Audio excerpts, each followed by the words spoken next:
ఓం సహనావతు సహనౌ భునక్తు సహ వీర్యం కరవావహై తేజస్వినావధీతమస్తు మా విద్విషావహై.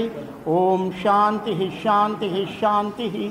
ఓం వాంగ్మే మనసి ప్రతిష్ఠిత మనోమయ వాచి ప్రతిష్ఠితం ఆవిరావిరమ వేదం అనిస్తః ఋతం వదిష్యామి సత్యం వదిష్యామి తన్మావతు తద్వక్తారమవతు అవతు మాం అవతు వక్తారం. ఓం శాంతి శాంతి శాంతి. అయితే నేను స్వామీజీగా అయినప్పటి నుంచి అప్పుడప్పుడు ధ్యానంలో కూర్చుండే దానివల్ల తోపికలు వస్తాయి. నేను వీరబ్రహ్మేంద్ర స్వామిని ఉపాసిస్తుంటాను. వీరబ్రహ్మేంద్ర స్వామి ఉపాసన వల్ల క్రిత సంవత్సరం అంటే క్రిత ఎలక్షన్స్ టైంలో 2019లో నేను జగన్మోహన్ రెడ్డి గారు ఈ స్టేట్లో అధికారం చేపడుతున్నారు, సెంట్రల్లో మోదీ గారు అధికారం చేపడుతున్నారని నేను 2019లో బ్రహ్మంగారి మఠంలో ప్రెస్ కాన్ఫరెన్స్ పెట్టి నేను ప్రకటించాను. అదే సందర్భంలో అప్పుడు చెప్పినాను. ఇప్పుడు ఈ ఎలక్షన్స్ సందర్భంలో కూడా ఒక విషయం చెప్పదలుచుకున్నాను. ఏమిటంటే వ్యష్టి ప్రారంధము సమిష్టి ప్రారంధం అని 2 రకాలు ఉన్నాయి ప్రారంధ కర్మలో. ఒక మనిషి ఒక పని చేయాలన్నప్పుడు మనస్సు సంకల్పిస్తుంది, బుద్ధి నిర్ణయిస్తుంది. కానీ ఆ కార్యక్రమం నెరవేరకపోవడము ప్రారబ్ధాగామ సంచిత కర్మలను బట్టి ఆధారపడి ఉంటుంది. నువ్వు ఒక పని చేయాలనుకుంటే నీ యొక్క కర్మ ఫలితాన్ని బట్టి, నీ యొక్క ప్రారబ్ధాగామ సంచిత కర్మలను బట్టి ఆ పని నెరవేరడం జరుగుతుంది. అయితే నువ్వు ఒంటరిగా ఆ పని చేయలేకపోతే కొంతమందిని కలుపుకొని ఆ పని చేస్తే ఆ పని నెరవేరుతుంది. దాన్ని సమిష్టి ప్రారంధము అంటారు. అంచేత వ్యష్టి ప్రారంధము సమిష్టి ప్రారంధము. ఇక్కడ ఏమిటంటే ఇప్పుడు భవిష్య పురాణాన్ని ఏం తెలియజేస్తుంటే భవిష్యవాణి ఏం తెలియజేస్తున్నదంటే వ్యష్టి ప్రారంధం కాకుండా సమిష్టి ప్రారంధం తోడైంది చంద్రబాబు నాయుడు గారికి.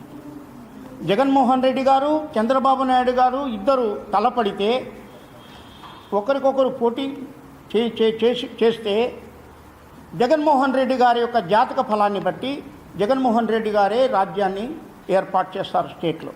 కానీ ఇక్కడ చంద్రబాబు నాయుడు గారికి తోడుగా పవన్ కళ్యాణ్, మోదీ గారు తోడైన దానివల్ల, కూటమి ఏర్పడిన దానివల్ల సమిష్టి ప్రారంధము అనేది ఇక్కడ తోడైంది.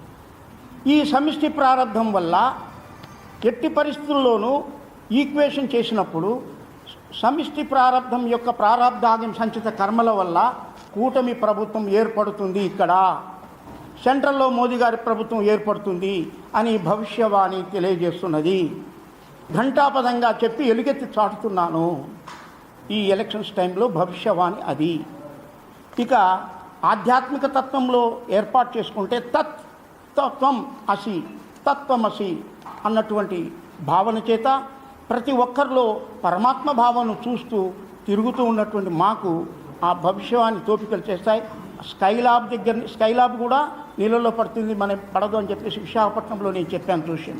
అప్పుడప్పుడు ఇటువంటి విషయాల్లో నేను జోష్యం చెప్తూ ఉంటాను, నెరవేరుతుంటాయి. క్రిత పర్యాయం మీరు పేపర్లో చూసుకుంటే 2019లో జగన్మోహన్ రెడ్డి గారు ప్రభుత్వం ఏర్పాటు చేస్తున్నారని చెప్పేసి నేను ఘంటాపదంగా బ్రహ్మంగారి మఠంలో చెప్పిన దానివల్ల చాలామంది నన్ను తిట్టారు. ఎందుకంటే చెప్తావు జగన్మోహన్ రెడ్డిని, చంద్రబాబు అందరికీ పసుపు కుంకాల కోసం డబ్బులు పంచాడు కదా, ఆయన గెలుస్తాడు కదా అని నన్ను తిట్టారు. కానీ నాకు తోచింది నేను చెప్పాను, మీ ఇష్టం అన్నాను. ఇప్పుడు కూడా భవిష్యవాణి తెలియచేద్దామనే ఉద్దేశం మీద ఈ యొక్క కార్యక్రమాన్ని ప్రెస్ మీటింగ్ పెట్టి నేను తెలియజేస్తున్నాను. ఈ భవిష్యవాణిలో కూటమి ఆంధ్రప్రదేశ్ స్టేట్లో ప్రభుత్వం ఏర్పాటు చేస్తుంది.